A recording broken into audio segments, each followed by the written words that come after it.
material que ya estaba aquí, ya para iniciarnos. Listo. Pequeño inconveniente, pero ya estamos nuevamente, ¿no? Listo, ¿se escucha ya todo bien? Perfecto. Ok, perfecto. Sí, todo bien, y aprovecho nada más rapidito con pedirles de favorzote que pongan en silencio sus audios, por favor. Adelante. Muy bien, muy bien. Bueno, pues vamos a iniciar. Ok. Pues mi tema, amigos, es medios de impugnación en materia fiscal, y propiamente cuando nosotros decidimos acudir a un medio de impugnación es porque para el contribuyente constituye un derecho fundamental en términos del artículo 25 y 17, 25 de la Convención Americana de los Derechos Humanos y 17 de la Constitución Política de los Estados Unidos Mexicanos.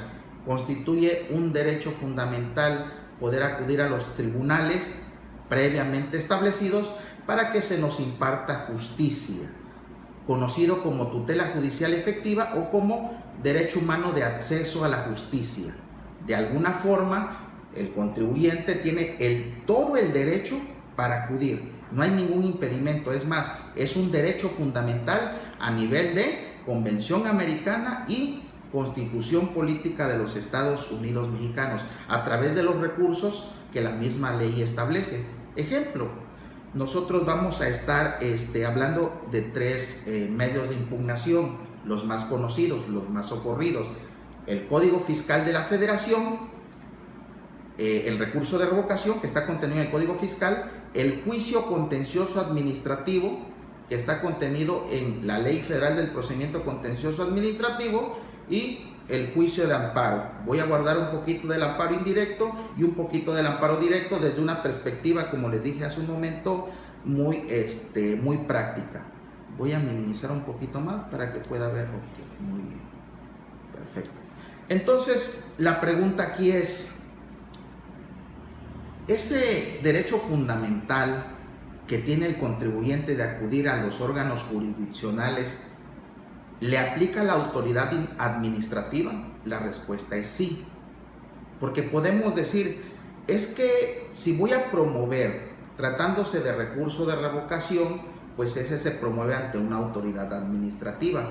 Aquí la pregunta es, ¿una autoridad administrativa constituye propiamente una autoridad jurisdiccional? Propiamente no, como tal, pero le aplica ese derecho fundamental, y en términos del artículo primero, pues están obligadas, ¿verdad?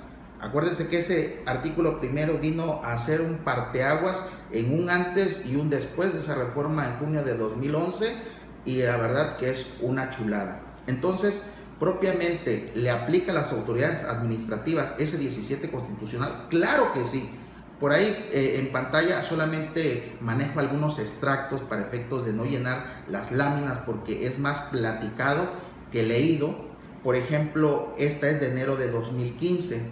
Es una jurisprudencia del tercer tribunal colegiado de circuito del 27º circuito. ¿Cómo se lee esto?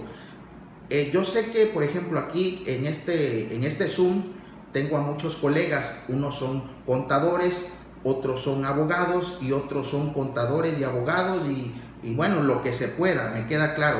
Hay algunos que son expertos en litigio, también me queda claro. Entonces voy a tener una dinámica de tal manera que no sea ni tan aburrido para los contadores, pero tampoco tan básico para los abogados. Ahí voy a estar repartiendo un poco para ambos colegas, ¿no? Pero también me queda claro que hay algunos que dijeron, bueno, pues va a haber una plática de medios de impugnación, y pues vamos a aprender. Es como cuando nos llega un Zoom y nos toca meternos con los penalistas, o meternos con los civilistas o los mercantilistas, y dices, híjole, yo litigo la materia fiscal y tengo alguna experiencia en materia penal fiscal, pero propiamente el mercantil no somos todólogos. Pero conociendo el público que es la Asociación Nacional de Fiscalistas, y que en su mayoría se integra por contadores públicos, pero también me queda claro que hay mucho abogado, voy a tratar de manejar ahí un equilibrio, ¿no? Para que no se me desespere. Pero bueno, entonces, partiendo por ejemplo de esta jurisprudencia que se lee así, Estos números, los primeros, tienen que ver con los circuitos. Considerando que tenemos 32 circuitos en México, nunca fueron 32. La lógica diría, para mis amigos contadores, que es un circuito por estado. La lógica diría que sí, pero nunca existieron 32, existieron 27, 28, 29, fueron aumentando conforme la necesidad de la carga de la actividad jurisdiccional lo requería. La impartición de justicia en México es un derecho humano. Entonces, todo gobernado, todo ciudadano, todo contribuyente tiene derecho a que se le administre justicia. Entonces, ahora, por ejemplo, ¿qué pasó en este tiempo de pandemia? Que muchos de nuestros colegas abogados dedicados a las materias mayormente civil, mercantil, que no tenían que ver con las cuestiones que siguieran las actividades, pues interpusieron algunos amparos. Precisamente hubieron amparos que se promovieron en diferentes estados de la República, en diferentes circuitos, y me llamó mucho la atención porque presentaron amparos señalando como acto reclamado que se le estaba negando la impartición o el acceso a la justicia, y pues los jueces de distritos ponderaron. Si bien es cierto que hay un derecho a la salud tutelado por el artículo 4 constitucional, pero también existe un artículo 17 que contempla el derecho humano de acceso a la justicia. Ambos son derechos humanos, ambos están consignados están contemplados en la Constitución. Entonces la pregunta es, ¿cuál pesa más o cuál pesa menos? ¿Cuál es más alto o cuál es más bajo? ¿Cuál es mayor o cuál es menor? Pues no se trata de eso, se tiene que recurrir precisamente a una ponderación, y vi una de las sentencias de un juzgado de distrito que decía que no se estaba vulnerando el derecho humano de acceso a la justicia, toda vez que el derecho humano a la salud contenido en el cuarto constitucional está por encima del derecho humano de acceso a la justicia, porque para que se imparta justicia se necesita de un juez, de un secretario, y obviamente pues se les debe tutelar también, porque así como el quejoso promovió un amparo porque tiene el derecho de que se le administre justicia, pero también los servidores públicos, en el caso del juez, del secretario, los que van a impartir justicia, dice, oye, también ellos tienen derecho humano a la salud, entonces no se le puede exigir, y bueno, ese asunto ahí quedó, nada más como un preámbulo. Entonces, pero finalmente este derecho humano de acceso a la justicia se contempla en el 17 constitucional, y también vamos a ver que muchas veces existen ya dentro de un proceso jurisdiccional, ya dentro de un proceso, pues va a existir algo que se llama formalismos procesales, y yo le puse a mi lámina formalismos procesales versus formalidades del procedimiento. Hubo una reforma del 17 constitucional muy interesante, donde, y esto es a la Constitución, donde se debe de privilegiar la solución al conflicto sobre formalismos procesales. Es decir, oyes, de repente en las leyes tenemos dos tipos de normas, para nuestro ejemplo. Tenemos normas sustantivas y tenemos normas adjetivas. Las normas sustantivas son las que te van a dar o crear una obligación. Ejemplo, Código Penal Federal. En el Código Penal, ¿qué se establecen? Tipos penales, delitos. Comete el delito de homicidio quien priva de la vida a otra. Es una norma sustantiva. Una norma adjetiva es la norma procesal, es decir, el Código Nacional de Procedimientos Penales. En las normas adjetivas, o llamadas también normas procesales, muchas veces existe un rigorismo total, unos formalismos procesales que, lejos de ayudar a la impartición o que se materialice ese derecho humano de acceso a la justicia, lo que hace normalmente muchas veces es obstaculizar la impartición de justicia. Y para muestra un botón, en las leyes procesales vamos a hablar que les gusta de la Ley Federal de Procedimiento Contencioso Administrativo. Si no anexas una prueba o si no señalas, como lo dice la ley, que es bajo protesta de decir verdad. Tuve un caso de un amigo que me vino a ver que le desecharon su juicio de amparo, porque la ley de amparo dice que cuando uno debe de señalar los hechos en su demanda, los debe de señalar bajo protesta de decir verdad.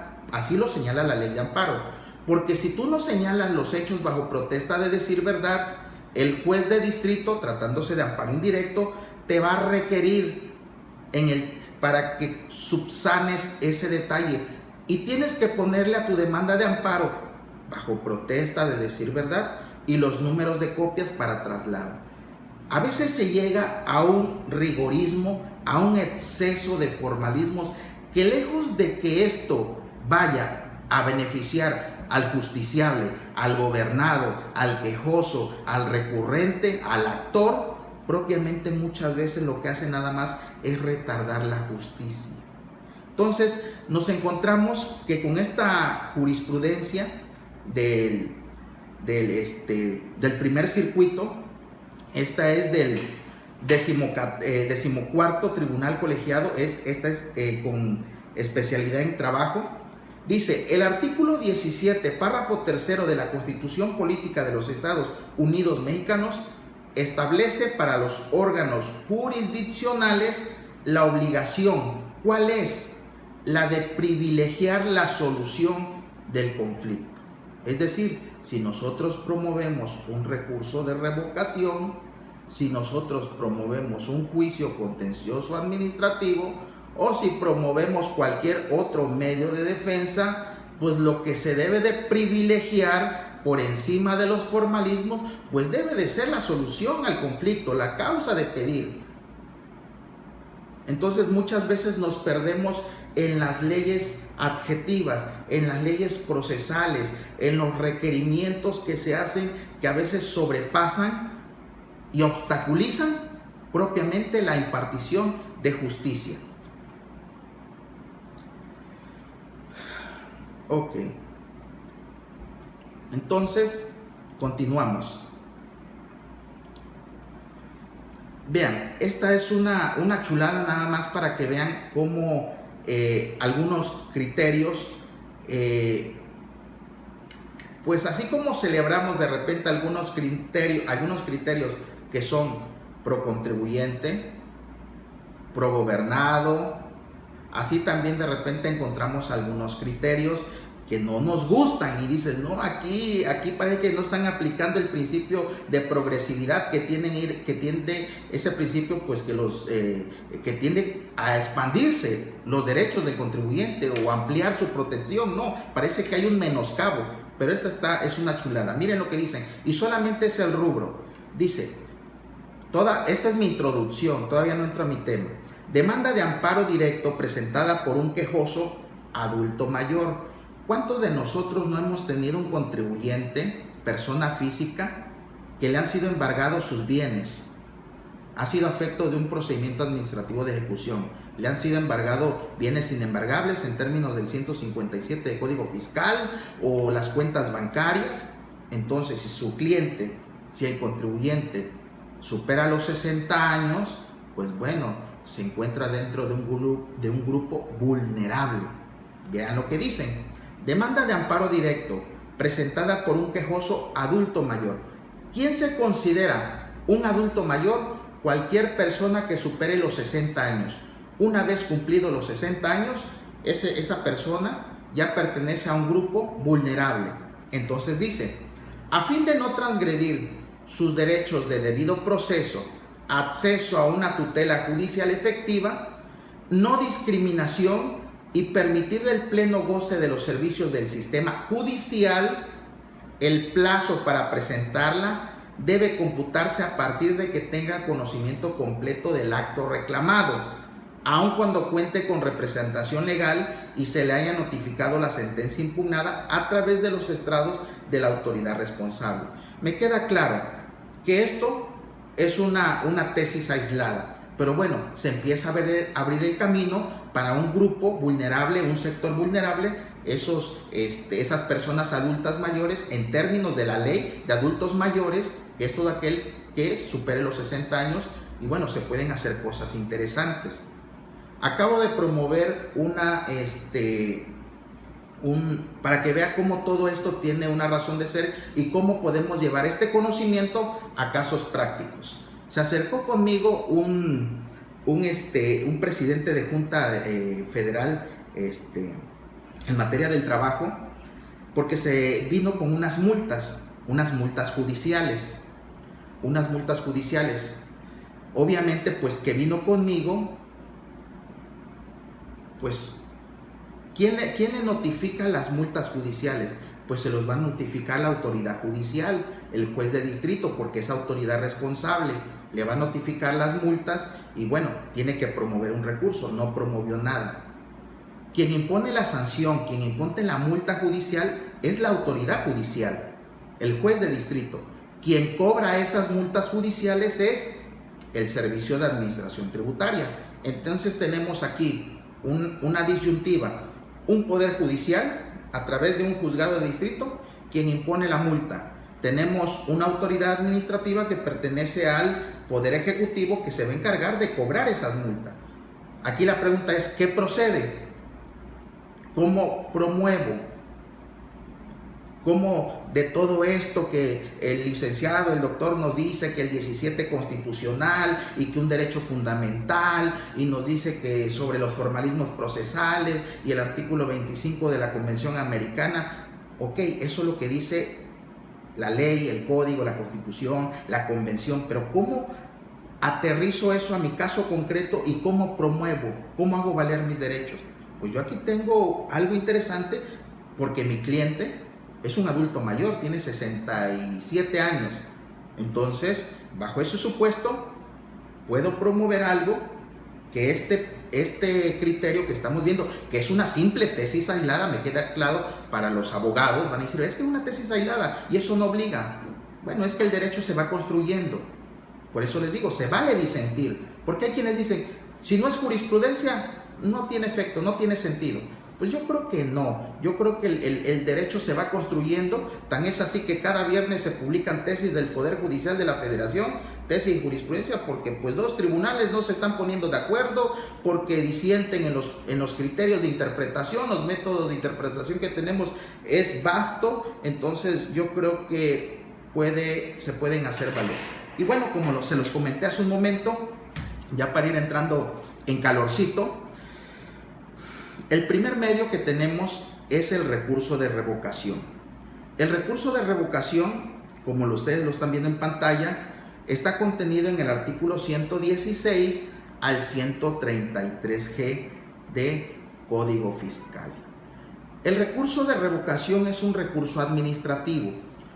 ¿Cuál es la naturaleza o la característica de los recursos administrativos? Es que proceden ante la misma autoridad. Si van teniendo alguna duda, me lo van compartiendo. No me quiero ver así como que hasta el último. Conforme ustedes tengan una duda, la van proponiendo o nos seguimos. Yo estoy abierto para que no me vaya de largo. Donde hay una pregunta, me detengo. Ok, entonces, una de las características de los recursos administrativos es que se promueven ante la misma autoridad que emite el acto.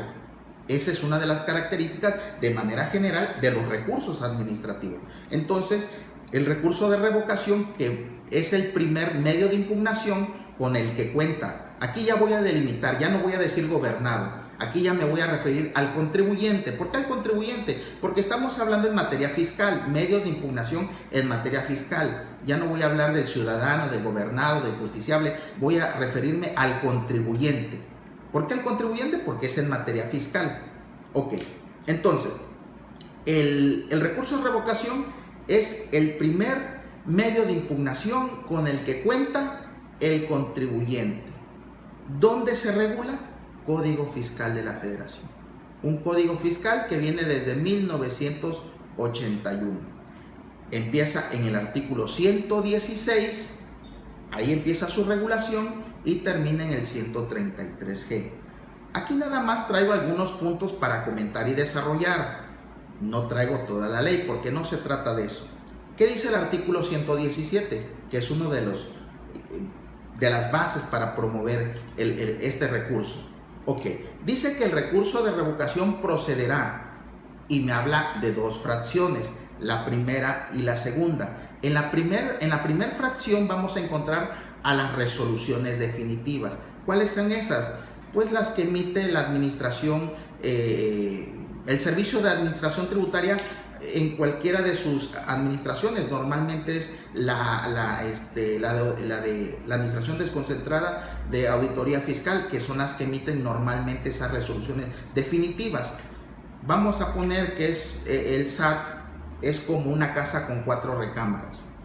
Es decir, Servicio de Administración Tributaria cuenta con 4 administraciones desconcentradas ahora. Antes eran administraciones locales, ahora son desconcentradas. Tenemos la de servicios al contribuyente, la de recaudación, la de auditoría y la jurídica. Normalmente vamos a referirnos, para nuestros casos, aquí nuestros ejemplos, pues a la de auditoría fiscal. La de auditoría fiscal, pues, cuenta con facultades de comprobación. Hoy tenemos en Código Fiscal de la Federación facultades de comprobación que están contenidas en el 42. Pero no solamente hoy tenemos facultades de comprobación, ya nos dijeron la Corte a través de una tesis aislada que ya no solamente hay facultades de comprobación, ahora también hay algo que se conoce como facultades de gestión. Y por excepción son todas las que no están en el 42, porque cuando hablamos de facultades de comprobación son 42 de Código Fiscal en sus fracciones: revisión de gabinete, visita domiciliaria, revisión electrónica, las visitas domiciliarias que tienen que ver con la verificación de expedición de comprobantes fiscales, de mercancías, y ahí están todas las facultades de comprobación. Tenemos otras facultades que El Código Fiscal es el ordenamiento jurídico en el que se establecen los derechos y las obligaciones de los contribuyentes en esa relación tributaria fisco-contribuyente, eso que nos enseñaron en la facultad, y ahí se establecen los derechos y obligaciones. Entonces, cuando nos referimos a Código Fiscal, no nada más nos referimos a las facultades que contiene el 42, que son las de comprobación. Existen otras, como cuáles: el famoso 69B, que está vigente a partir del 1 de enero de 2014, las famosas listas negras; su primo hermano, el 69B bis, que tiene que ver con las pérdidas fiscales, ¿verdad? Tenemos también la facultad del 41, pues cuando un contribuyente no ha presentado la declaración se le requiere 3 veces, y bueno, ahí está una facultad que no es de comprobación, es de gestión. Tenemos, la autoridad tiene la facultad de cobro, que es la de determinación de contribuciones. También tiene la facultad de determinar el procedimiento administrativo de ejecución para hacer efectivo el cobro de esos créditos que ya están firmes. Entonces vemos que el SAT tiene diferentes facultades. Cuando determina una, vamos a poner visita domiciliaria, para poner el ejemplo. Ejerce sus facultades de comprobación desde el inicio de la notificación de la orden de visita, un citatorio. Hay que recordar que todas las facultades de la autoridad están regladas. ¿Qué significa eso de están regladas? Pues están determinadas en el Código Fiscal. Hay que partir de algo para que nos quede claro este asunto. Hay algo que se llama el principio de legalidad, que está establecido en el artículo 16 de la Constitución Política de los Estados Unidos Mexicanos. ¿Qué nos dice ese artículo 16? Nadie puede ser molestado en sus papeles, posesiones, familia, sino en virtud de un mandamiento escrito. A eso se llama como principio de legalidad. Si yo lo quiero decir de otra manera, lo digo bajo este esquema. La autoridad solo puede hacer aquello que la ley expresamente le faculte. Es decir, una autoridad no va a poder hacer aquello que la ley no le esté dotando de facultades. Bueno, eso es de derecho, porque de hecho van a decir, ¿y por qué la autoridad hace cosas que no están en la ley? Eso se llaman actos arbitrarios, actos fuera de ley. ¿Existen? Sí pueden existir, porque la autoridad no es perfecta. Muchas veces la autoridad no se ciñe a lo establecido en una norma. a veces se extralimita en sus facultades, a veces se extralimita en lo que está señalado en la norma. ¿Y cómo se denominan eso? Podemos decir que se denominan actos arbitrarios. Pero, entonces, ese principio de la legalidad obliga a la autoridad a ceñirse a lo que establece la norma. No se puede salir de la norma porque estaría violando ese principio. Entonces, están acotados. Por ejemplo, en el caso que estamos viendo, una visita domiciliaria inicia con un citatorio. Dice el Código Fiscal que si los visitadores llegan al domicilio van a preguntar por el representante legal si se trata de una persona moral o jurídica. Su nombre correcto es jurídica. Entonces, si es persona física, pues van a preguntar por fulanito de tal, que es la persona física. Si no la encuentran, dice que tiene que dejar citatorio para el día hábil siguiente. Son formalidades, pero preguntan por el interesado. Se levantan tantas actas parciales, hay una última acta parcial, hay 20 días, hay un acta final y hay una determinación del crédito. Con esa determinación del crédito estamos hablando que es una resolución definitiva que amerita su impugnación. Es decir, estamos en un régimen de facultades expresas. El contribuyente tiene derechos, tiene obligaciones.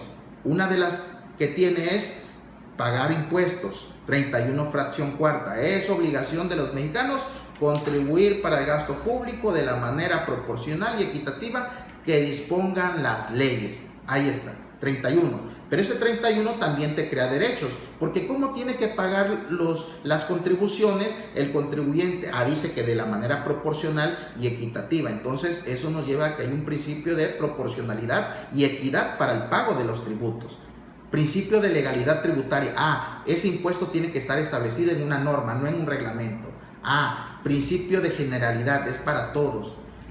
Principio del destino al gasto público, es decir, tenemos la obligación para el contribuyente, o existe la obligación para el contribuyente, pero a su vez también existen derechos en esa misma obligación. Entonces, habíamos quedado que es un derecho fundamental para el contribuyente, porque ahorita ya lo estamos acotando a la materia fiscal. Ya me olvidé del ciudadano, ya me olvidé del gobernado, ya me olvidé, ahorita nada más mi tema ya lo delimito a la materia fiscal.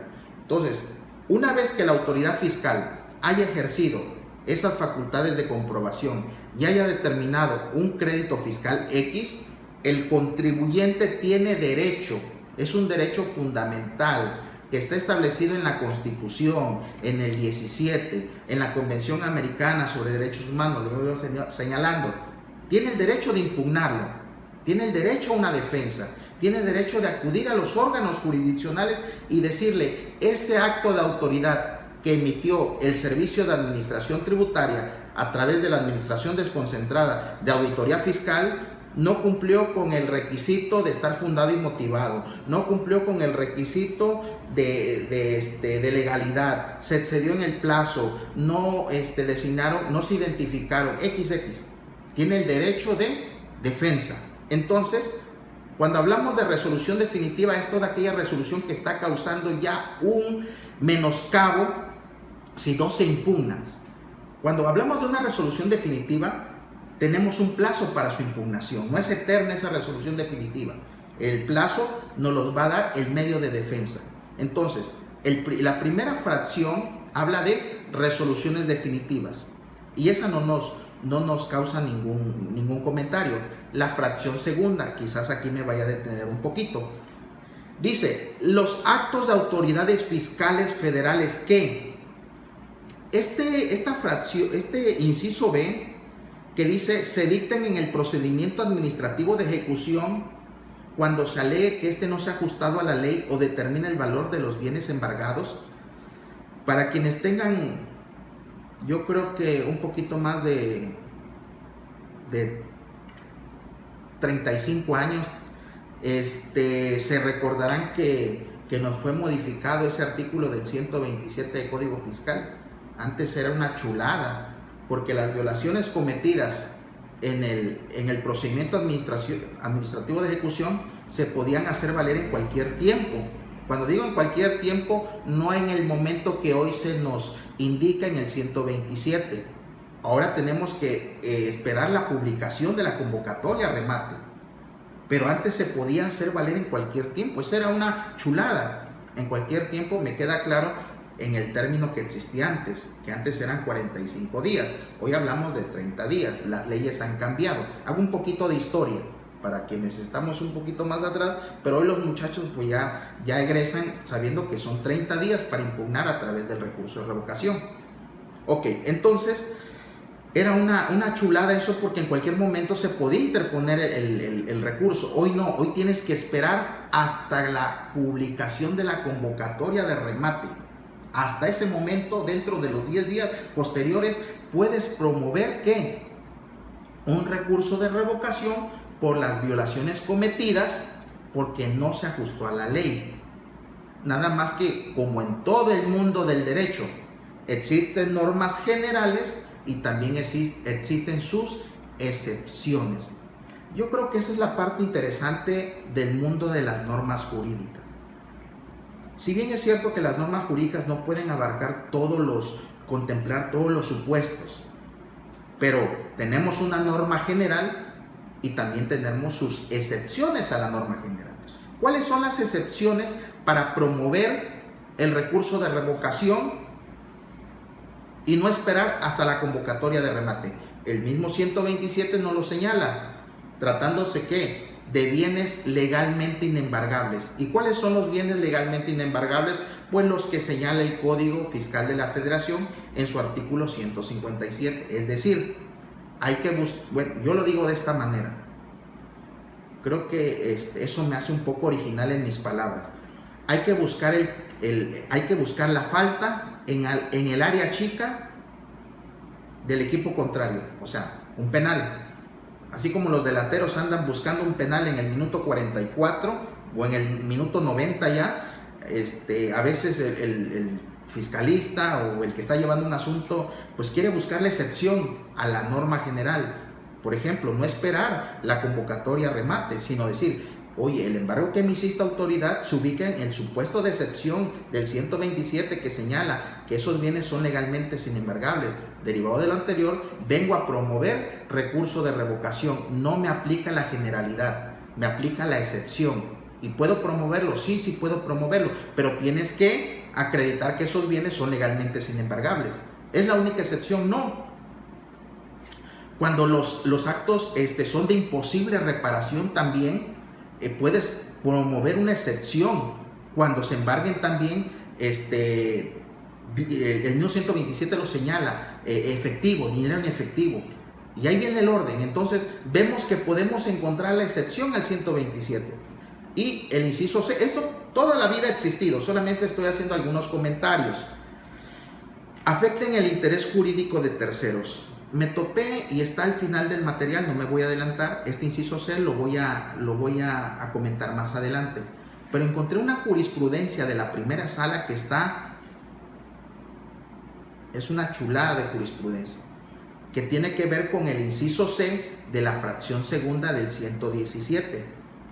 Cuando afecten, dice, el interés jurídico de terceros, en los casos a que se refiere el artículo 128, cuando un tercero afirme que es el propietario de los bienes embargados, lo que algunos conocen como la tercería excluyente de dominio. Encontré una jurisprudencia hace unos días que estaba realizando un amparo indirecto. ¿Cómo promueve un amparo directo sin agotar los recursos ordinarios? Me voy a esperar para no agotar el tema. Lo voy a tocar en el amparo directo. Continuamos. Si hubiera alguna pregunta, alguna duda, me van comentando. Esto lo voy a pasar un poco rápido porque es un conocimiento que ya a estas alturas pues es básico, pero lo puse nada más para tener. El recurso de revocación es el medio de defensa ante la misma autoridad. Le aplican las reglas de los recursos administrativos. Es optativo. ¿Qué significa? Si lo quieres agotar, previo a irte a la otra instancia, que es el juicio contencioso administrativo ante el Tribunal Federal de Justicia Administrativa, o bien no lo agotas. Tú decides si lo agotas o no lo agotas. Es optativo. Al final de mis láminas traigo algunos puntos de manera personal. ¿Por qué agotarlo? Esa es mi perspectiva. Usted también tiene su perspectiva. Dice, yo decido si lo agoto o no lo agoto. Usted sabe por qué. Yo al final de ahorita de estas láminas les digo mis puntos de vista, mis personales, mi práctica, mi experiencia, mi litigio. Ok, entonces dice, ¿en qué tiempo se debe promover el recurso de revocación? Pues se debe de promover en el término de 30 días. Antes era 45, ahora es 30 días. ¿Cómo se debe de promover? ¿A través de qué? De buzón tributario. Hoy en día, ¿qué pasa? Esto es Código Fiscal de la Federación. Hay que señalar también, es oportuno señalar que hay convenios de colaboración administrativa entre el fisco federal y los fiscos estatales, los llamados, las secretarías de finanzas estatales de cada estado, que son las haciendas estatales. Realizan convenios de colaboración administrativa y tienen facultades, tienen competencia para revisar contribuciones federales, las haciendas de los estados, por ese convenio de colaboración. Sí son competentes, obviamente tienen que fundar y motivar sus actos. Pero bueno, ¿qué pasa, por ejemplo, si nos revisa Hacienda del Estado y la mayoría de los recursos que se promueven ante Hacienda del Estado, aquí nosotros en Coatzacoalcos los seguimos presentando en papel para los recursos que se promuevan ante las haciendas de los estados, no así Hacienda Federal? Por ahí hay una tesis interesante, si alguien tiene la duda. ¿Y qué pasa si no tengo habilitado el buzón tributario? ¿O qué pasa si en la zona donde radico no hay internet? Bueno, por ahí hay un criterio, una tesis aislada, en el sentido de que no procede directamente el desechamiento si no se presenta el recurso de revocación a través del buzón tributario.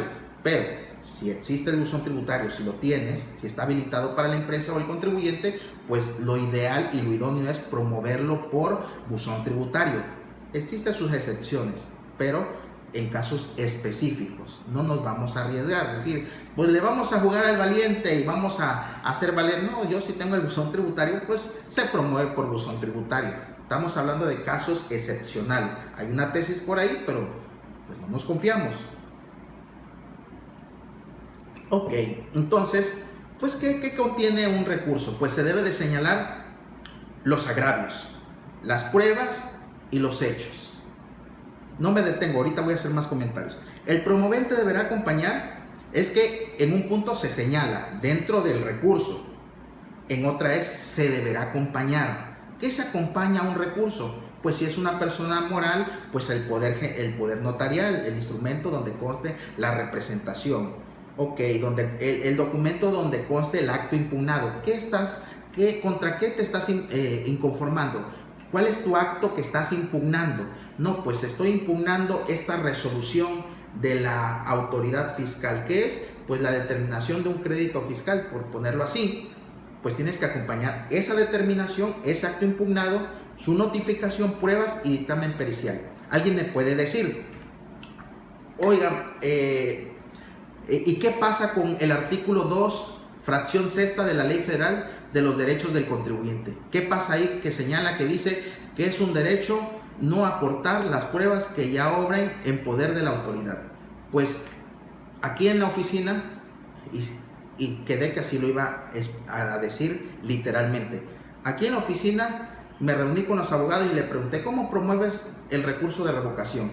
Y me dijo, un abogado me dijo, bueno, pues yo de acuerdo al artículo 2, fracción sexta de la Ley Federal de los Derechos del Contribuyente, no adjunto ninguna prueba porque esas pruebas ya obran en poder de la autoridad. Dije, ok, muy bien. ¿Es válido? Sí, sí es correcto. ¿Lo tienen que desechar? No. ¿Te tienen que requerir? No. Es un derecho para el contribuyente. Y así han salido las resoluciones. O sea, son casos prácticos, pues. Le pregunté a otra abogada de la firma y le digo, ¿cómo promueves tus recursos de revocación? Es que aquí estamos como en los juzgados o en los tribunales, es por mesas, ¿no? Cada abogado tiene determinados asuntos y cada abogado promueve de diferente forma. Y me dice la abogada, pues yo sí adjunto. Ah, mira, tengo dos corrientes en el mismo despacho. Dice, lo que pasa es que yo no soy hermano de los directores. Y me empecé a reír. Dice, pues va a lo seguro, ¿no? El otro abogado, porque pues es acá hermano de la firma, y dice, no, pues se arriesga a presentarlo sin pruebas. Dice la otra abogada, no, yo no me arriesgo, yo adjunto mis pruebas, aun cuando el artículo 2, fracción sexta de la Ley Federal de los Derechos del Contribuyente me señala que tengo el derecho a no aportar los documentos que yo obren en poder de la autoridad. Es válido ambos criterios. Usted decide si los aporta, no los aporta. Su recurso no se lo tienen que desechar, no le tienen que requerir, tiene que encontrar tramitación, admisión y resolución. Ya usted depende, pero finalmente no hay problema ni en uno ni en el otro.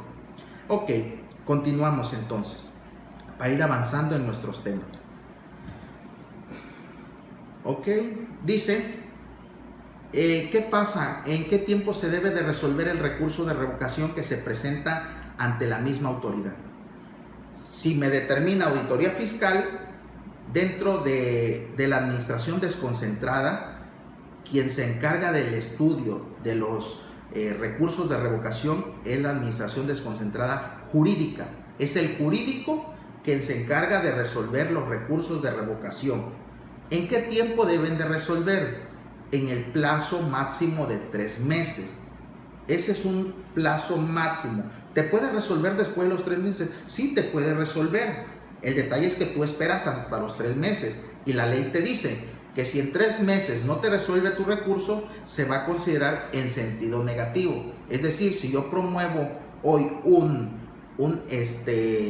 recurso de revocación, hoy 27, al 27 de septiembre es un mes, al 27 de octubre es 2 meses, al 27 de noviembre son 3 meses. Es decir, yo el día 28, porque ya los 3 meses llegaron hasta el 27 de noviembre, yo el día 28 yo ya puedo promover una instancia donde una demanda de nulidad o lo que se conoce como el juicio contencioso administrativo. ¿Qué voy a demandar? Pues la negativa ficta de la autoridad que no me ha contestado en el plazo de 3 meses y se considera en sentido negativo, y pues promuevo ese juicio para que la autoridad me conteste. Ese es el efecto del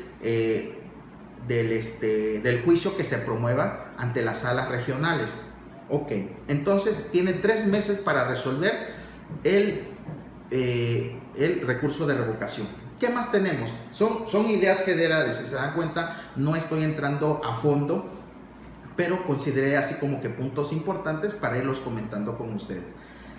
Tenemos algo que nació, hubo una publicación el 27 de enero de 2017, se adicionaron los artículos 133B al 133G. ¿Qué pasó? Bueno, nace algo que se llama recurso de revocación exclusivo de fondo. Órale, ¿y cómo es eso? ¿Para qué sirve? ¿O en qué consiste ese recurso de revocación? ¿Es el mismo que el recurso de revocación del 116 o el 117? Pues está dentro del recurso, pero aquí se adicionaron esos artículos. ¿Cuándo?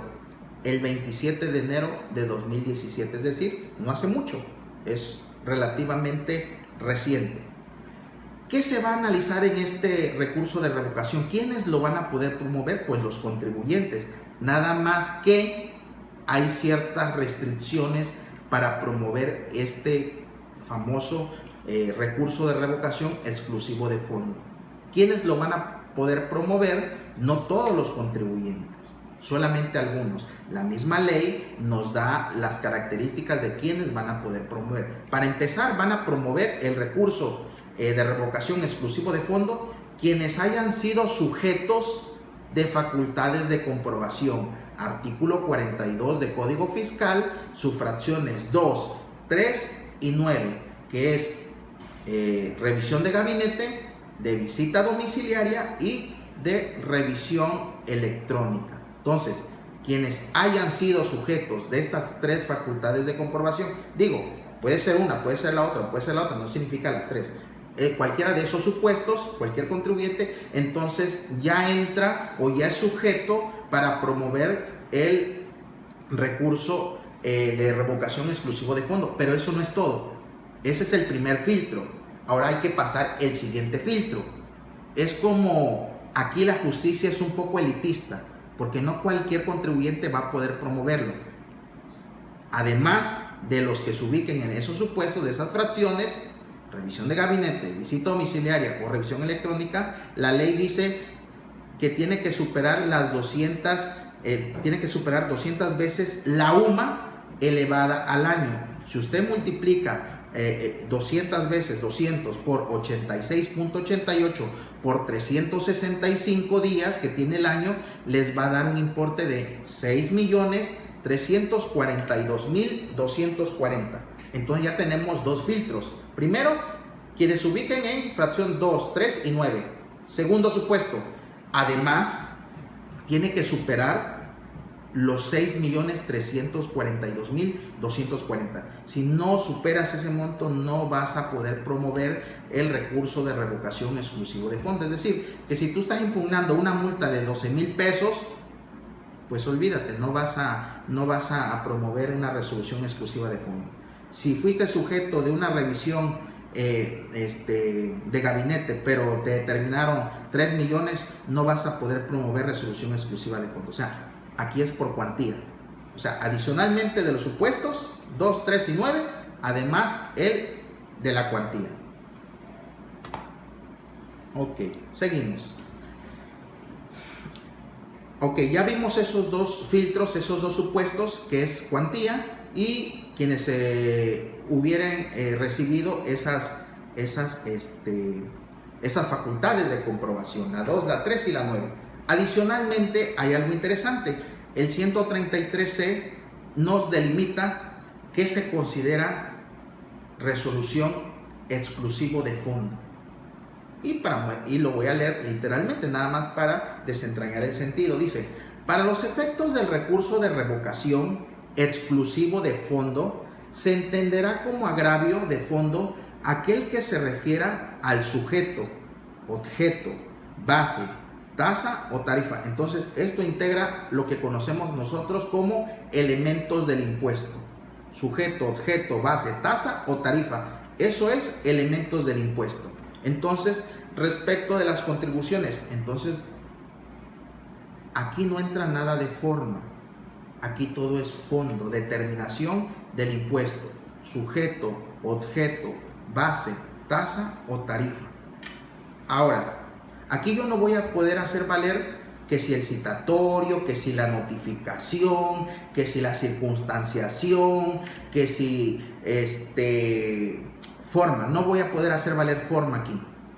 Aquí lo que tengo que hacer valer va a ser la determinación propiamente del impuesto. Si me determinaron impuestos sobre la renta, yo tengo que atacar de fondo los elementos del impuesto. El sujeto, si es persona física o moral. El objeto, ¿qué graba? ¿La utilidad? ¿O qué está grabando? ¿Los ingresos en efectivo? La base. ¿Cuál va a ser mi base?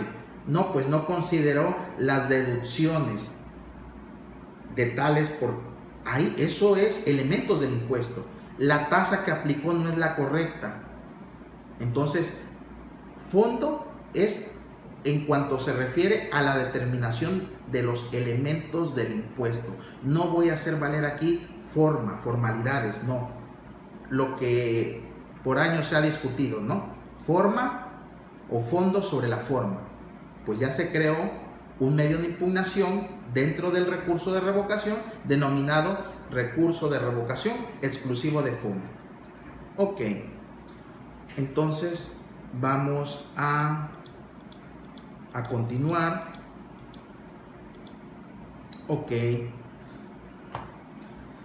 Bueno, eso es un poquito teórico, me lo voy a saltar. Nada más es qué pasa si tú promueves un recurso de revocación y planteas agravios de forma. Entonces, pues el recurso se va a tramitar en la forma tradicional.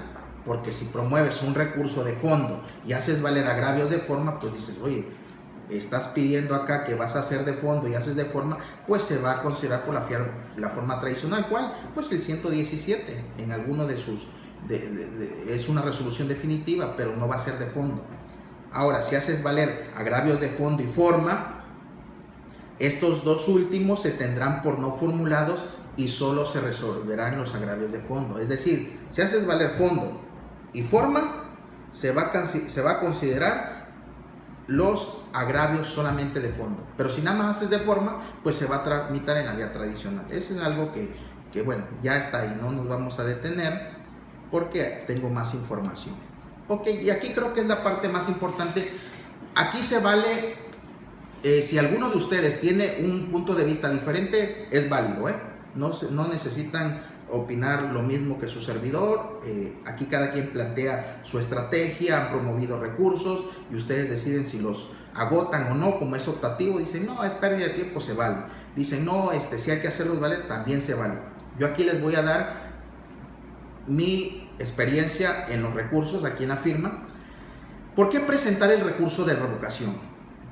¿Cuáles serían los motivos o los elementos para promover un recurso de revocación, siendo que es optativo y siendo que se promueve ante la misma autoridad? Y si la misma autoridad te emitió el acto, dices, pues, ¿qué razón de ser tiene ser juez y parte al promover el recurso de revocación? Entonces, el primer punto para promover el recurso de revocación es con la interposición del recurso. El artículo 144 del Código Fiscal señala que se suspende el procedimiento administrativo de ejecución. Bueno, se desentraña, no lo dice como tal, pero dice que con la interposición del recurso de revocación no se debe de ofrecer garantía. Eso significa que durante que tú promuevas el recurso de revocación, pues no estás obligado, no vas a ofrecer garantía. Cosa que si tú promueves directamente el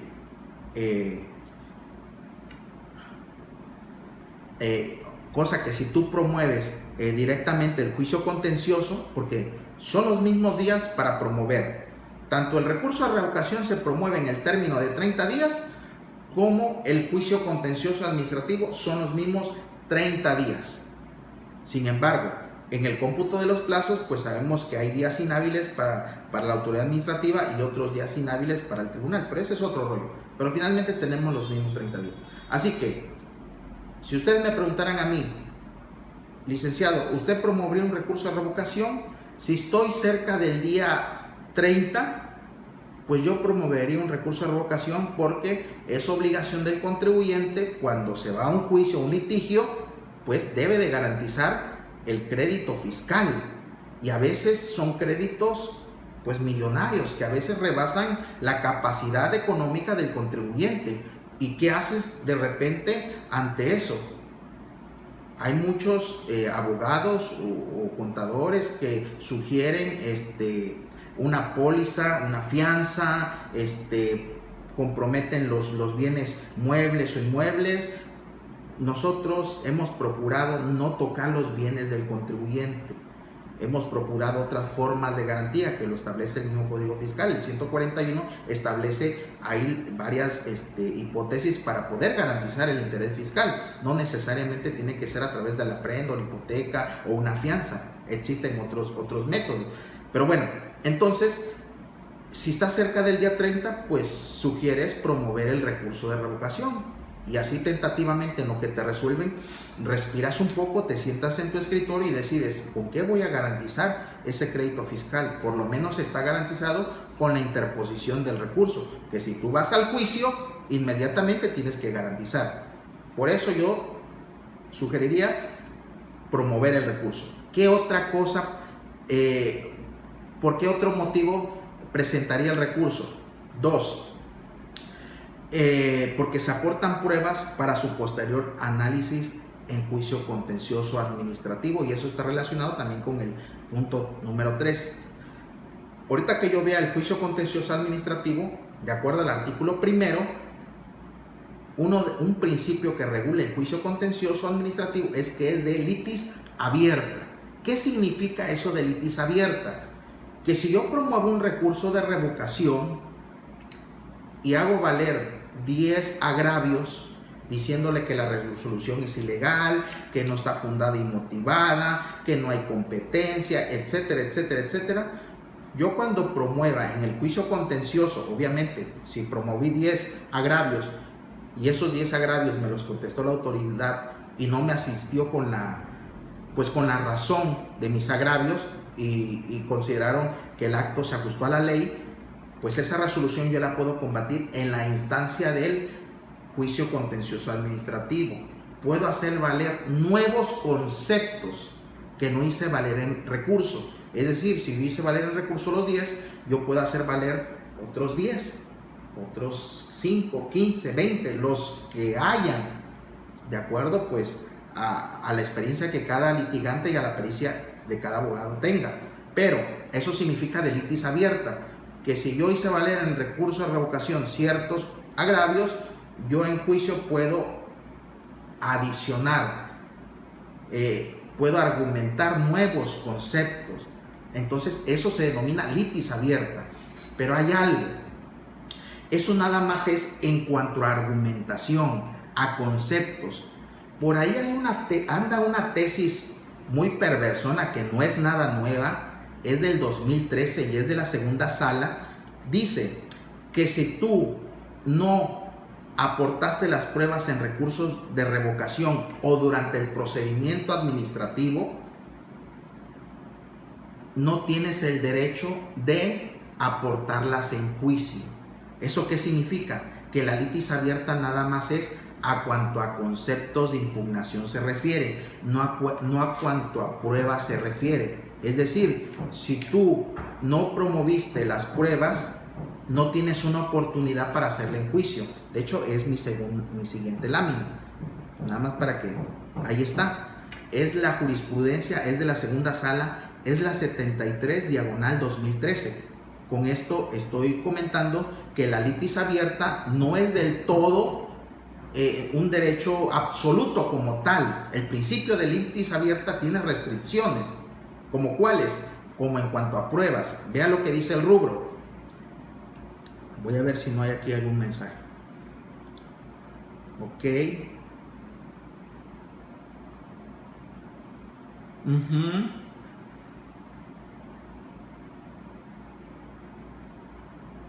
Ajá.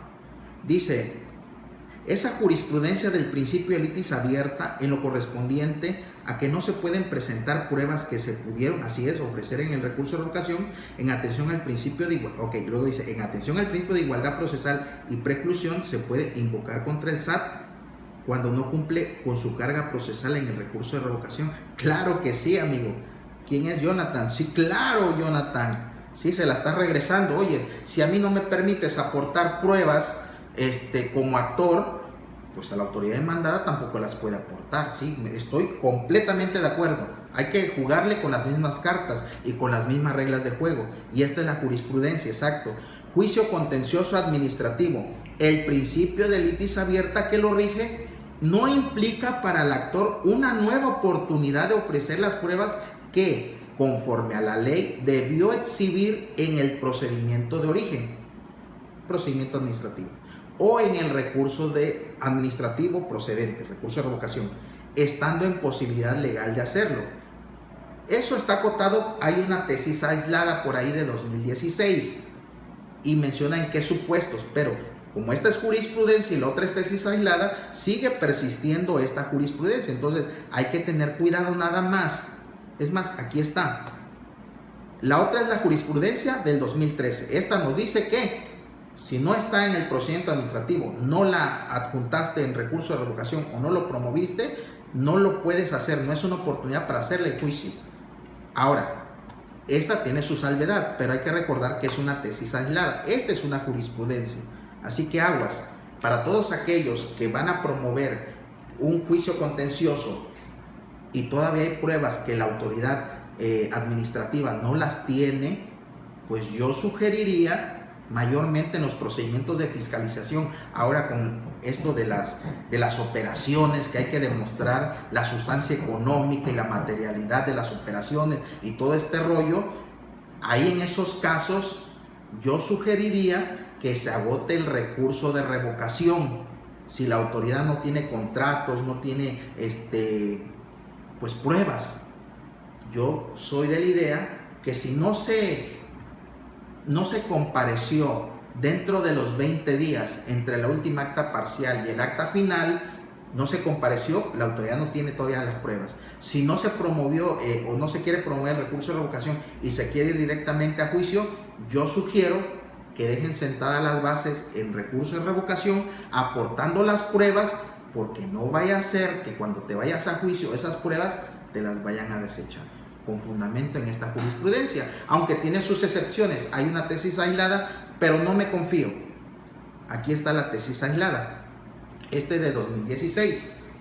Dice: litis abierta en el juicio contencioso administrativo federal para que las pruebas documentales ofrecidas por el actor que conforme a la ley debió exhibir en el procedimiento de origen o en el recurso de revocación y no lo hizo, sean valoradas acorde con dicho principio. ¿Cuál principio? De litis abierta. Deben cumplir con los requisitos previstos en el artículo 123 y 130 del Código Fiscal de la Federación. ¿Y a qué se refieren esos artículos? Que cuando el actor no tenga una prueba deberá señalar los archivos donde se encuentre esa prueba, pero también hay un momento para poderla ofrecer. Vamos a ver, aquí hay otra pregunta, o bueno, otro comentario. Dice: excelente el desarrollo. Ok, dice, ok, como aplican en las pruebas supervivientes. Ok. No, es que las pruebas supervivientes, amigo Juan Rivera, precisamente entran dentro de esa excepción de acuerdo a esta tesis. Obviamente porque es prueba superviviente, porque al momento no se tiene. Entonces, esa es una excepción a la jurisprudencia. Obviamente hay que hacerla valer. Esa es una prueba. La prueba superviviente no le aplica la jurisprudencia que hemos leído. Podemos allanarnos al 68 en el sentido de, sí, claro, sí, exacto, sí. Ahorita vamos a ir al 68.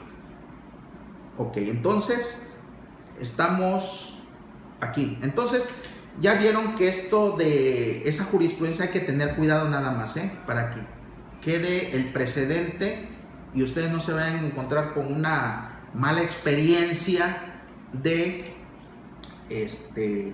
querer promover juicio contencioso, no agotando el recurso considerando que es optativo y no hayan dejado las pruebas durante el procedimiento administrativo ni durante el recurso y la quieran promover hasta juicio, y puede llegar el caso en que se las pueden desechar o que no sean valoradas.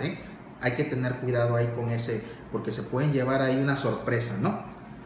Dice: se gana tiempo para preparar una mejor defensa. Claro, si estás el día 25, 26, 27 o 28, te llega un cliente y te dice: mañana es el día 30, pues promuevo recurso de revocación. No vas a... Bueno, me queda claro que hay gente muy dotada, muy excelente, que puede promover un juicio contencioso de un día para otro, pero yo creo que también esa es la excepción, ¿no? También hay vida, ¿no? Tenemos vida, compromisos y bueno, si llega el día 28, 29, el cliente y nos dice: mañana se me vence los 30 días, pues tú dices: no, pues tengo que agotar el recurso de revocación, porque si me voy a juicio contencioso estoy dejando una oportunidad. Por eso le dije que esta plática iba a ser desde la perspectiva de litigio, un poco más práctica de lo que sucede en nuestro campo profesional, ¿no? No un tanto muy letrista o de acuerdo a código, aunque nos tenemos que basar, pero un poco más de nuestra experiencia profesional y de la que ustedes también tienen, ¿no? Entonces, yo acudiría al recurso de revocación pues para preparar una mejor defensa en juicio contencioso. Y el último punto dice: recurso de revocación simplificado. ¿Qué pasa aquí? Pues ya saben todos que si es el día 30, ustedes pueden promover un recurso simplificado, es decir, con el proemio, sin agravios, sin pruebas, sin hechos, y le van a requerir al contribuyente para que subsane, para que cumplimente ese requerimiento.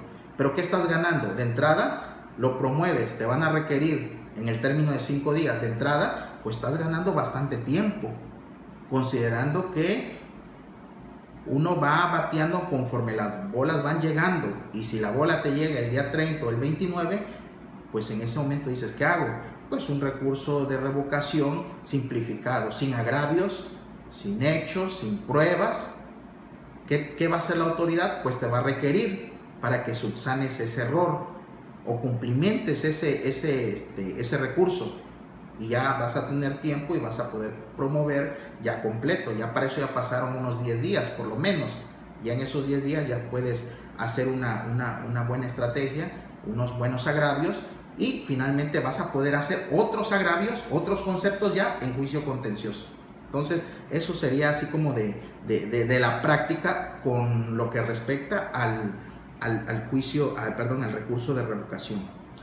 A ver, voy a poner tantito aquí la cámara porque de repente, pues como que de repente uno se siente hablándole solo aquí a la computadora, no sé si les ha pasado, y como que dices, ¿no será que ya se fueron y yo estoy aquí hablando solo? ¿Cómo vamos? ¿Todo bien? ¿Estoy siendo claro? Sí, perfecto, perfecto. Excelente, excelente. Ok.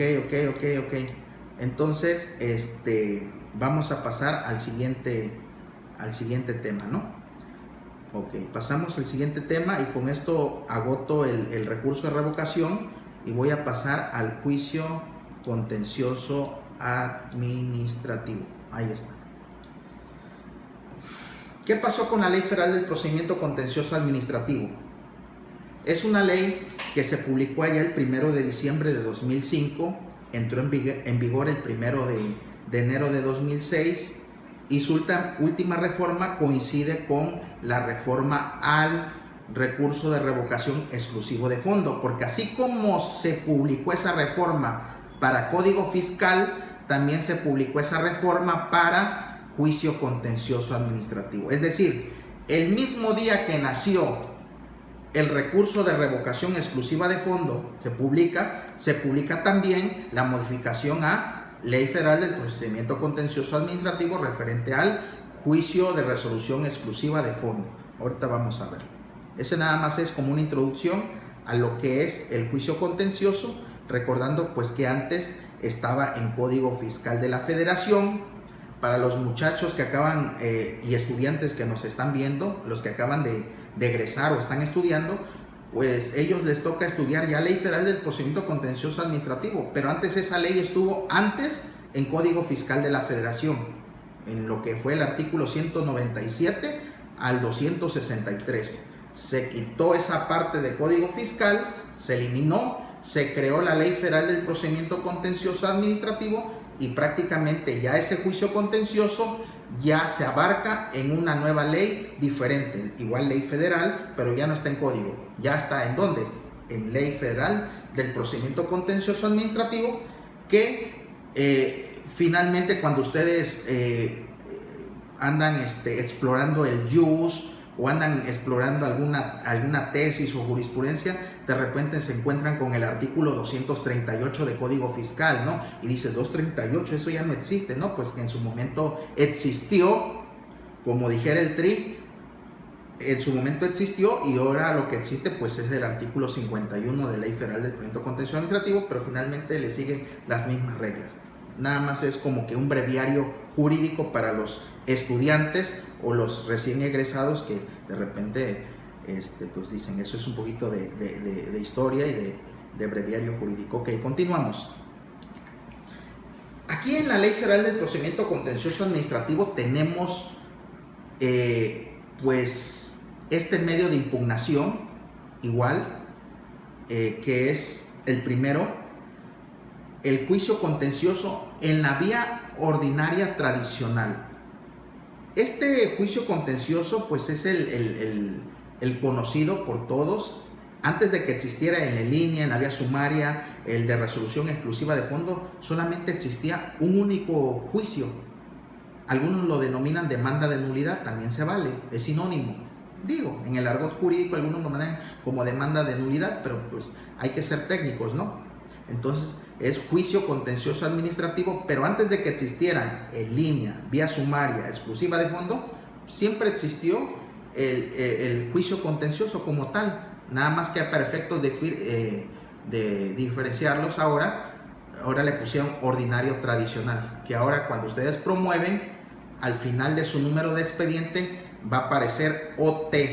Al final del número de expediente va a aparecer OT, que significa ordinario tradicional, que fue el que existió siempre, con el que nació, pues. Ese se promueve ¿cómo? Pues en papel, se promueve en papel, se firma con firma autógrafa y se promueve ante las salas del Tribunal Federal de Justicia Administrativa correspondiente. Entonces ese no nos detenemos ahí. El juicio contencioso administrativo en línea que tenemos nosotros en la ley, artículo del 1 al 79. No son muchos artículos de esta ley. Tenemos 79 artículos en la Ley Federal del Procedimiento Contencioso Administrativo. El juicio en línea se encuentra del 58A al 58S. ¿Cómo se come ese juicio contencioso en línea? Bueno, ese se promueve, se creó una sala especializada en la Ciudad de México, que así se llama, Sala Especializada de Juicios en Línea, o Sala Especializada en Juicios en Línea. Entonces, es optativo para el contribuyente promover en la vía ordinaria tradicional en papel, o es opcional tramitar nuestro juicio en línea. ¿En dónde? Se presenta con unas claves que se tramitan en las salas del tribunal, en cualquiera de las salas, se tramitan esas claves y se promueve de manera electrónica. Nosotros ya tenemos algunos años promoviendo juicios contenciosos de forma electrónica, así como muchos de ustedes también, no es un tema nuevo. Muchos de los que empezaron a promover en este sistema en línea buscaron, hay que decirlo así, esto también es parte de litigio y muchos de ustedes también lo van a coincidir o igual van a disentir. Muchos acudieron, se aburrieron de promover juicios contenciosos en la vía tradicional porque ya sabían cómo iban a resolver. Es decir, los hijos ya saben cómo es papá y mamá. Dicen, no, yo sé que mi papá casi no me da permiso, así que tengo que ir con mamá porque ya sé cómo me resuelve. Entonces, algo similar nos pasó a los fiscalistas. Nosotros promovíamos ante la sala correspondiente, las que nos tocara aquí en Coatzacoalcos, nosotros litigamos los asuntos en la Sala Regional del Golfo, que tiene su sede en Jalapa, Veracruz. Ustedes en su estado pues tendrán sus salas respectivas. Los abogados que litigábamos asuntos, nos aburrimos de litigarlos en las salas porque ya sabíamos cómo nos iban a resolver. Es decir, si tú promovías un juicio y determinado concepto te lo respondían y te daban una nulidad, ¿qué decías tú? Pues sigo promoviendo ahí. ¿Para qué voy a andar buscando en otro lado si ahí me dan la nulidad de mi asunto? ¿Estamos de acuerdo? Pero, ¿qué pasa cuando tú promueves un juicio y ese concepto te lo valoran quizás muy escueto, quizás no se apega a derecho, no hay una exhaustividad, no hay una congruencia en ese análisis y propiamente no quedas satisfecho con la resolución referente a tu concepto que hiciste valer? Tú haces un concepto, te inspiras, bajas tu constitución, vas a tu computadora, tu tratado, el reglamento, la competencia, el inciso, la fracción, el párrafo, bueno, haces una maravilla. Y cuando promueves te das cuenta que el tribunal te respondió en media hoja, media cuartilla, un concepto que tú dices, no, este sí está, pero este no lo tiene ni Obama, este concepto de impugnación. Y cuando te das cuenta que tu concepto de impugnación es resuelto en media cuartilla y tu concepto tú lo hiciste en 10 cuartillas, me queda claro que volumen no significa contundencia, me queda claro, pero digo, si estamos hablando de un agravio bien desarrollado, un concepto bien desarrollado, su premisa mayor, su premisa menor, su conclusión, le pusiste ahí un poquito de doctrina sin exagerar, le pusiste ahí una jurisprudencia que son obligatorias y dijiste, esto sí me lo gano. Y cuando te enteras o te das cuenta que en tu resolución, que en la sentencia que emite la sala, te das cuenta que dices, oye, pero lo estudió muy escueto, por lo menos le hubiese dedicado una hoja completa a mi concepto de impugnación. Te das cuenta y ahí te desilusionas del derecho, donde dices, oye, pero no lo puedo creer, ¿no? Le dediqué 3 días a ese concepto y el tribunal me lo contestó de una manera muy simplista. Bueno, entonces los abogados se dieron cuenta y dijeron, no, pues vamos a intentarlo Ok,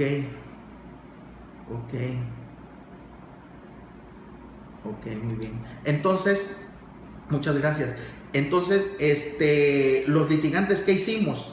Pues dijimos, no, pues si ya por ahí no nos están dando la razón, no nos están asistiendo con la razón, pues vamos a buscar otra vía. Y se abrió una vía pues bastante interesante y dijimos, oye, ya se aperturó la sala especializada de juicios en línea en la Ciudad de México. Hay que tramitar las claves, se tramitaron y empezamos a promover. ¿Y qué creen? Nulidades lisas y llanas, nulidades lisas y llanas, nulidades lisas y llanas.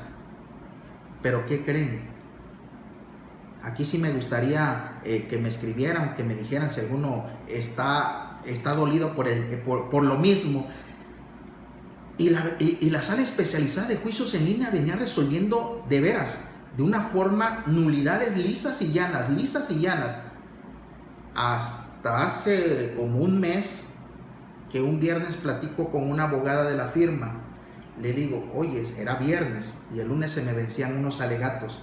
Le digo, pues mira, hasta aquí la sala especializada de juicios en línea ha dado la nulidad lisa y llana por esta jurisprudencia, la 63/2008, ahorita se las explico, de la segunda sala, y fue viernes.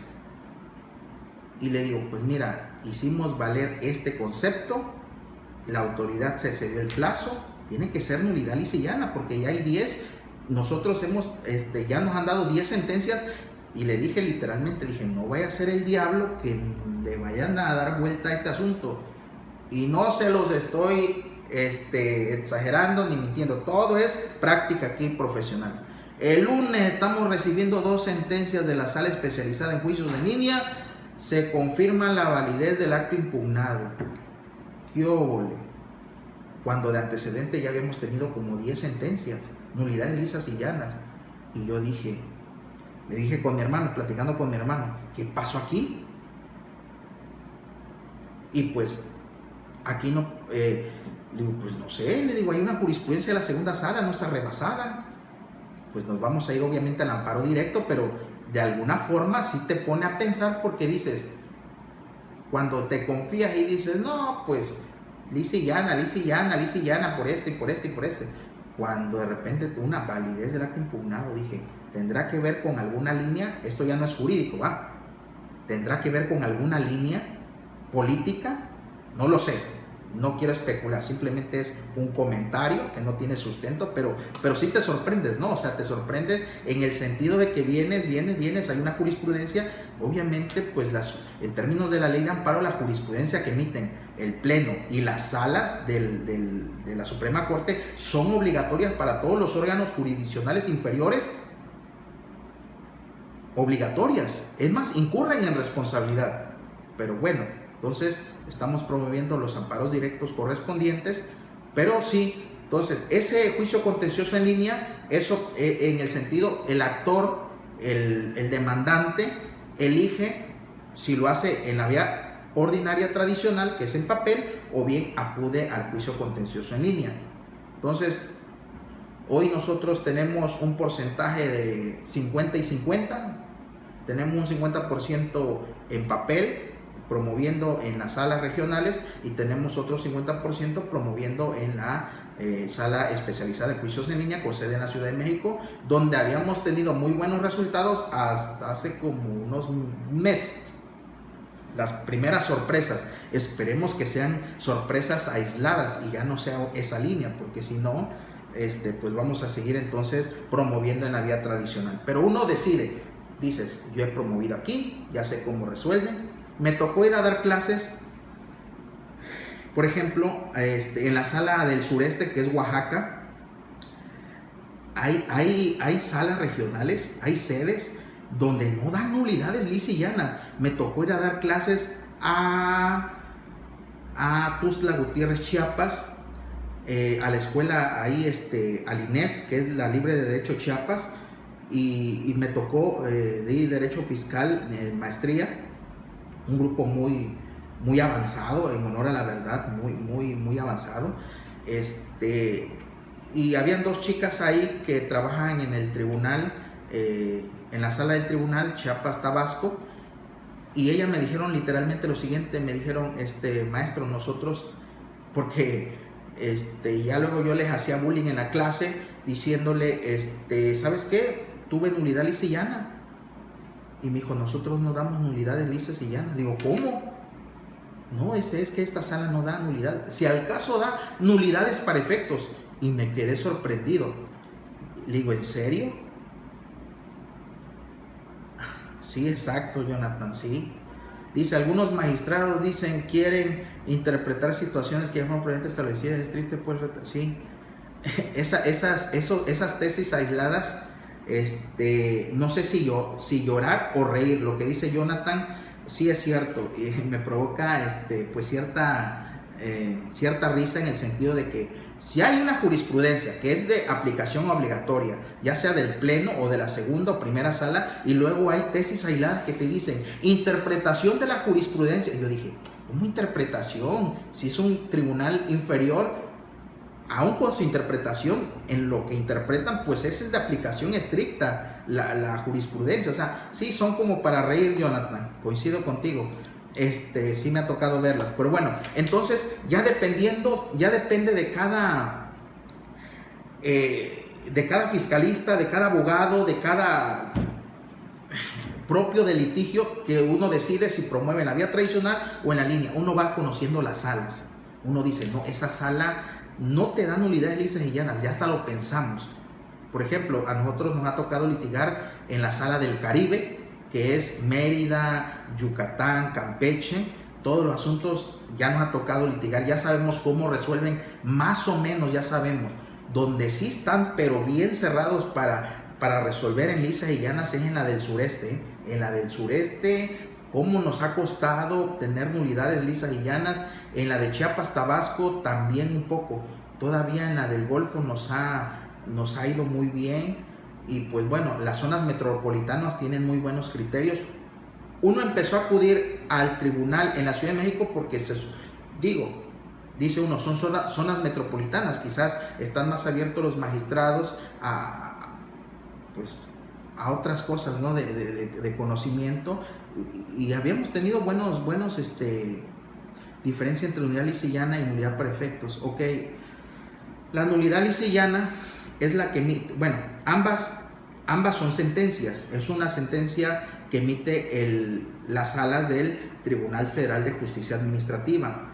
La nulidad lisa y llana tiene que ver con que la resolución con la que culmina es liso y llano. Significa que ya no te van a volver a determinar ese impuesto por ese mismo ejercicio, por ese mismo impuesto. O sea, es decir, hasta ahí llegó la autoridad.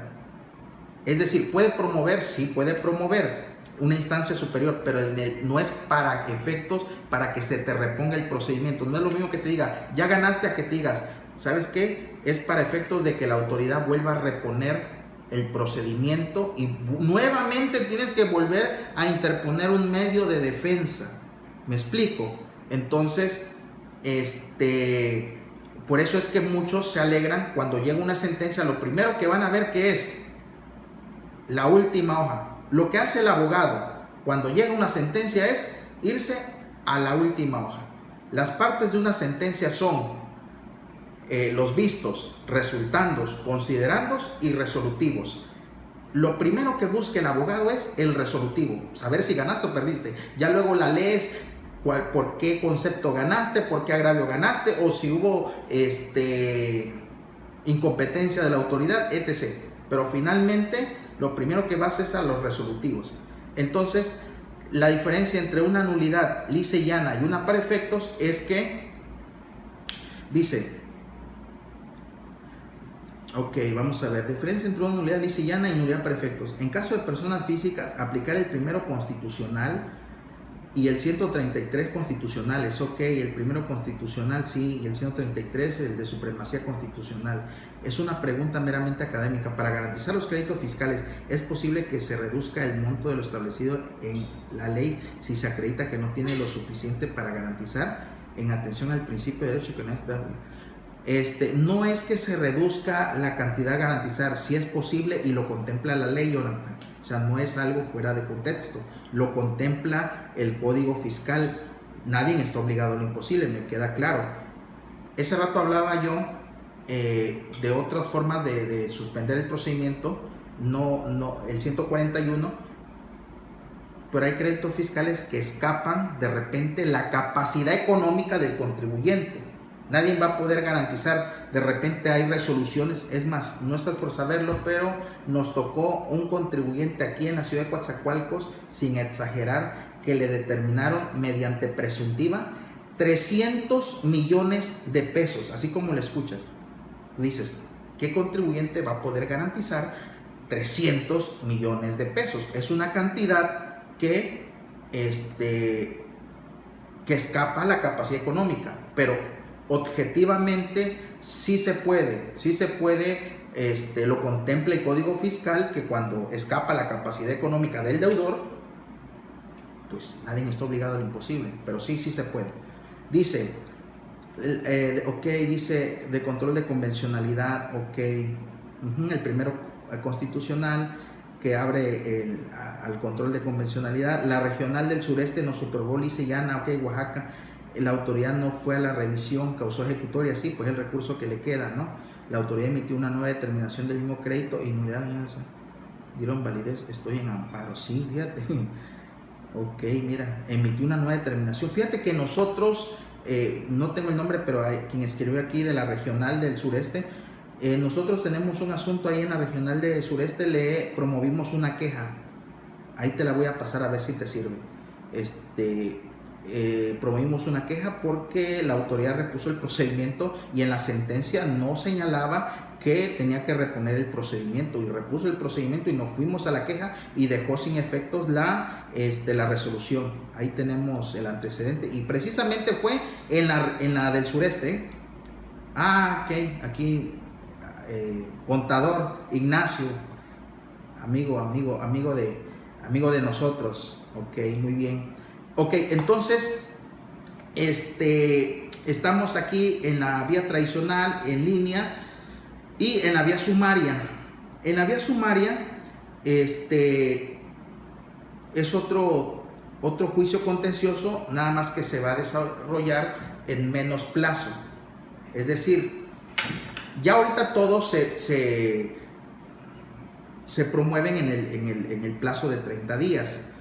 Hubo por ahí hace un tiempo que tenía otro término para interponer el juicio contencioso administrativo. Hubieron problemas ahí y hubieron tesis, hubieron unos criterios, y bueno, para que no hubiera problemas, a todos los dejaron a 30 días para la interposición del juicio contencioso, no así para la contestación, porque por ejemplo, el juicio contencioso en la vía sumaria se promueve en el término de 30 días, así como en línea y como en la vía tradicional, todo se promueve en el término de 30 días, pero antes se promovía en el término de 15 días, pero hubieron unos problemas ahí de interpretación y mejor los dejaron en 30. Obviamente la contestación es en el término de 15 días. Acá, por ejemplo, la ampliación en el ordinario tradicional y en línea, la ampliación es en el término de 10 días. En la vía sumaria es en el término de 5 días. ¿Qué pasa? Los términos se reducen. En la vía sumaria, cuando hablamos de los juicios en la vía sumaria, significa que se acotan los términos, los plazos se reducen para que la justicia sea más pronta, más expedita. Bueno, eso es en teoría. Entonces, en cuanto, por ejemplo, ampliación a la demanda, tenemos 10 días en el juicio tradicional y en línea. En la vía sumaria tenemos 5. En alegatos tenemos 5 días. Acá tenemos 3 días. Se reducen los plazos. Entonces, y eso sí, hay un requisito. Hasta 475,668. Es decir, si tú tienes un crédito fiscal que recurrir y rebasa los 475, pues ya se va a ir en la vía ordinaria tradicional, no se va a ir en la vía sumaria. Estos se van a tramitar por créditos fiscales menores. Ahora, vamos a pasar a uno de los puntos para ir avanzando. Juicio de resolución exclusiva de fondo. Ese ratito vimos en recurso de revocación este tema. Ahora lo vamos a ver en juicio.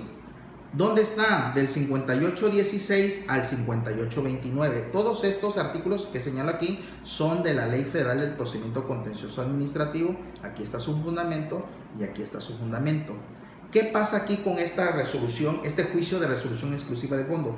Es algo similar al recurso de revocación. Solamente se van a hacer valer cuestiones de fondo, las que se refieran a los elementos del impuesto. ¿Y cuáles son los elementos del impuesto? Sujeto, objeto, base, tasa y tarifa. Y le aplican las mismas reglas que al recurso de revocación. Por ejemplo, aquí sí dice específico, se observarán los principios de oralidad y celeridad.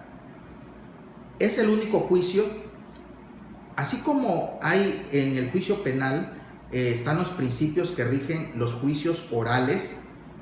Así, por ejemplo, en este juicio de resolución exclusiva de fondo tenemos dos principios que van a regir este juicio. ¿Cuál es? El de oralidad y celeridad. Es decir, que se pretende que este juicio sea rápido, que atienda cuestiones de fondo, no de forma. Y hay algo interesante, se incorpora este principio, el principio de oralidad, que tiene que ver con ya no la comunicación escrita como la veníamos haciendo, ya se habla de una audiencia de fijación de litis. Vean, una audiencia de fijación de litis. ¿En qué momento se va a dar esta audiencia de fijación de litis? En el momento en que tú promuevas como demandante, dentro de los 30 días, señalando que estás promoviendo un juicio de resolución exclusiva de fondo. La autoridad demandada va a contestar. Después de que conteste, dentro de los 20 días siguientes a la contestación, se va a celebrar esta audiencia que se llama fijación de la litis. ¿Y saben cómo se va a desarrollar? De forma oral, ya en Ley Federal del Procedimiento Contencioso Administrativo. Es interesante cómo nuestro derecho va evolucionando, se va actualizando, se va transformando, y lo he dicho a mis alumnos, estamos hacia una oralidad y estamos hacia una digitalización. ¿En qué sentido? Hoy tenemos juicios penales con los principios de oralidad, publicidad, concentración, inmediación.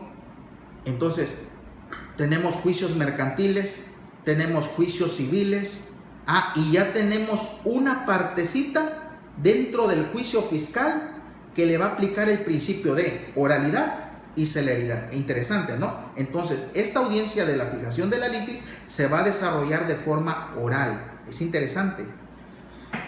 Igual, lo mismo que en el recurso. ¿Quiénes van a poder promover? Lo mismo, fracción segunda, fracción tercera y fracción novena del artículo 42 del Código Fiscal de la Federación. Vean, y el importe es el mismo. Dice 6.342.240. Ok. Entonces, vamos a entrar en algunas aportaciones